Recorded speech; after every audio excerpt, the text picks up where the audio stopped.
যাক, আমরা আমাদের মূল টপিকে ফিরে যেতে চাচ্ছি। ইসলামে ক্ষমার গুরুত্ব, তাৎপর্য নিয়ে আপনি বলেছেন, যদি বলতেন ইসলামে ক্ষমার ফজিলত নিয়ে। আমরা যদি একে অন্যকে ক্ষমা করে দিই তাহলে আমাদের লাভটা কি? আমরা তো ক্ষমা করতে চাই না, আমাদের মনটা কেমন যেন সংকীর্ণ।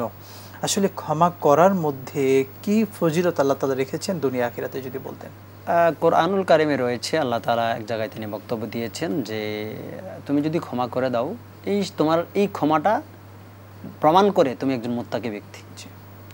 আর যে মুত্তাকি হয়, যে তাকে অবলম্বন করে, তার তো অনেক মর্যাদা নিঃসন্দেহে। আল্লাহ তাআলা বলছেন যে মুত্তাকি হবে তার জন্য সম্মান, ইন্না আকরামাকুম ইনদাল্লাহি আতকাকুম। যে ব্যক্তি মুত্তাকি হবে, আল্লাহ তার রিজিককে আল্লাহ তাআলা মানে এমনভাবে দিবেন সে টেরও পাবে না। মান ইয়াত্তাকিল্লাহ ইয়াজআল লাহু মাখরাজান ওয়া ইয়ারযুকহু মিন হাইসু লা ইয়াহতাসিব। সুবহানাল্লাহ। 3 নাম্বার, যে মুত্তাকি হবে এই ক্ষমার মাধ্যমে তাকে অর্জন করবে, আল্লাহ তাআলা তাকে বিপদ থেকে উদ্ধার করে দিবেন, যেমন তিনি বলেছেন যে ইয়াজআল লাহু মাখরাজা। 4 নাম্বার, এই ক্ষমার মাধ্যমে যে মুত্তাকি হবে, আল্লাহ তাআলা তার সমস্ত কঠিন কাজকে সহজ করে দিবেন। মান ইয়াত্তাকিল্লাহা ইয়াজআল লাহু মিন আমরিহি ইউসরা।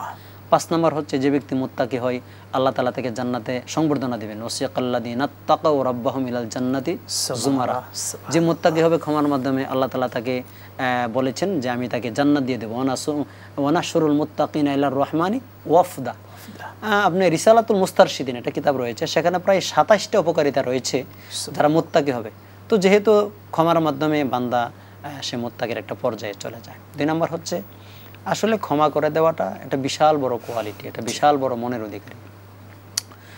রাসূল সাল্লাল্লাহু আলাইহি সাল্লাম মাক্কি জীবনে তিনি 13 বছর মাজলুম ছিলেন। তাকে দেশ ছাড়তে হয়েছে, তাকে হত্যা ষড়যন্ত্র করা হয়েছে, তার সাহাবায়ে কেরামদেরকে অত্যাচার করা হয়েছে, অনেক ইতিহাস, লম্বা কথা সেখানে। এরপরে যখন মক্কা বিজয় হলো, রাসূল সাল্লাল্লাহু আলাইহি সাল্লাম কি ঘোষণা দিলেন?